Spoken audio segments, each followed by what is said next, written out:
Baiklah, selamat datang di video pembahasan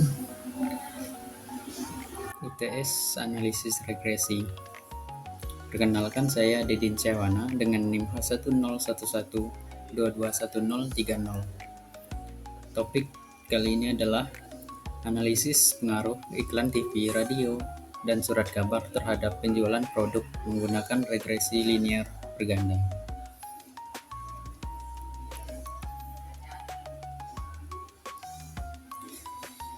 Pertama, untuk pendahuluan.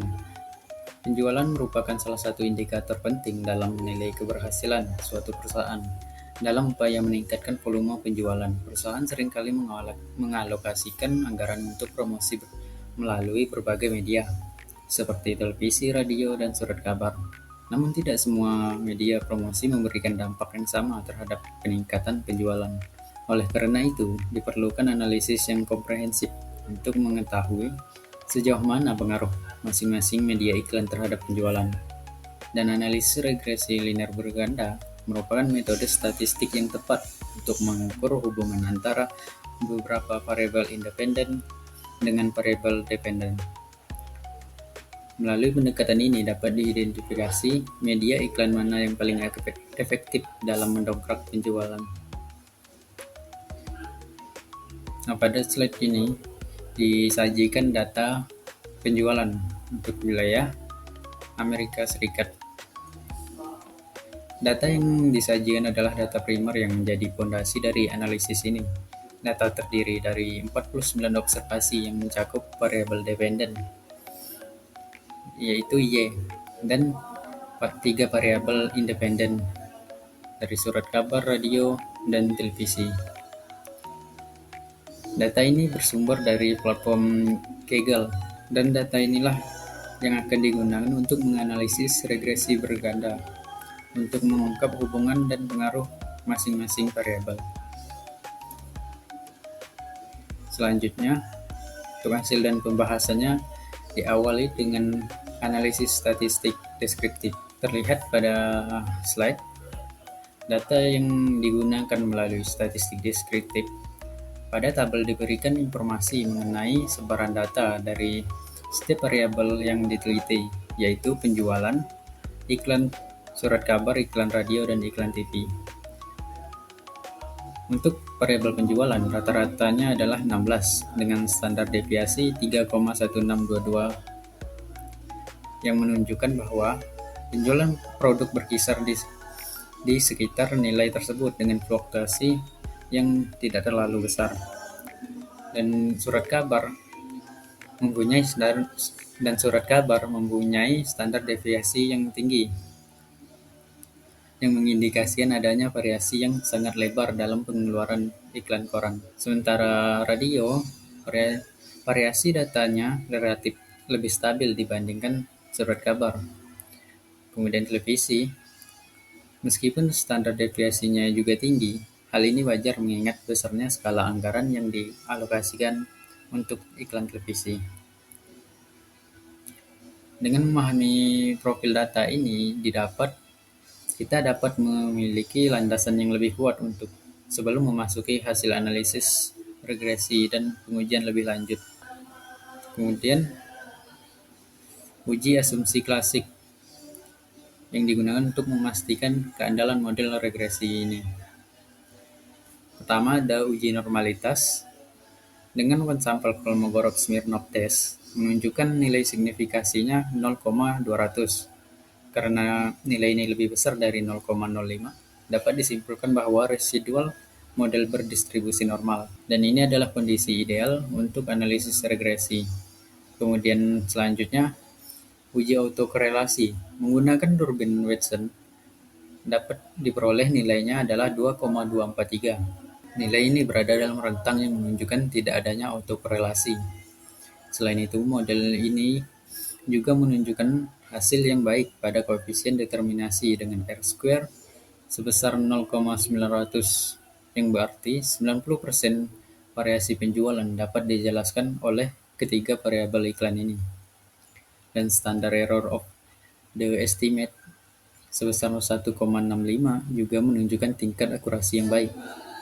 Dengan terpenuhinya asumsi normalitas dan tidak adanya korelasi, dapat didapat bahwa model regresi ini layak untuk digunakan dalam analisis lebih lanjut. Terlihat pada tabel. Selanjutnya adalah uji linearitas.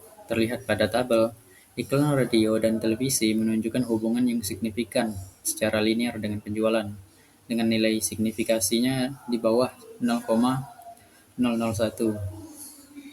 Namun iklan koran tidak memiliki hubungan linear yang signifikan dengan nilai signifikasinya yang bernilai 0,859. Kemudian uji heteroskedastisitas. Terlihat tidak ada variabel independen yang signifikan secara statistik.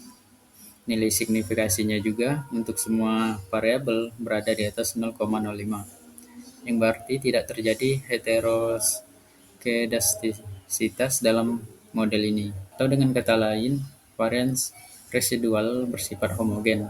Selanjutnya, uji multikolinearitas. Terlihat pada tabel, nilai PIV untuk semua variabel berada di bawah 10 dan nilai tolerance untuk semua variabel berada di atas 0,1, yang menunjukkan tidak ada masalah multikolinearitas yang serius antar variabel independen.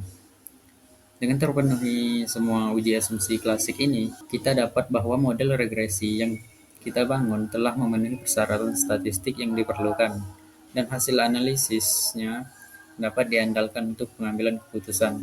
Selanjutnya adalah untuk uji kelayakan model.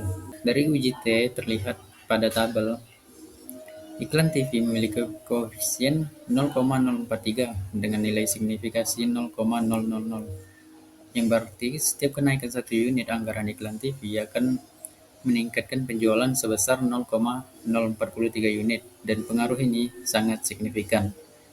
Dan iklan radio menunjukkan pengaruh positif yang dan signifikan dengan koefisien 0,201 dan signifikasinya 0,00. Meskipun koefisien radio lebih besar dari televisi, dampak keseluruhannya perlu mempertimbangkan skala anggaran yang biasanya berbeda.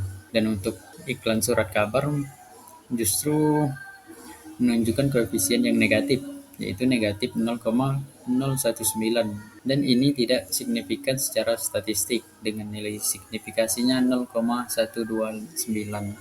Sedangkan iklan surat kabar menunjukkan koefisiennya negatif yang berada di min 0,019 yang tidak signifikan secara statistik, dan nilai signifikasinya adalah 0,129 yang mengindikasikan bahwa iklan surat kabar tidak memberikan kontribusi yang cukup terhadap peningkatan penjualan. Dengan demikian, dapat kita simpulkan iklan TV dan radio terbukti efektif meningkatkan penjualan, sementara iklan surat kabar tidak memberikan dampak yang signifikan.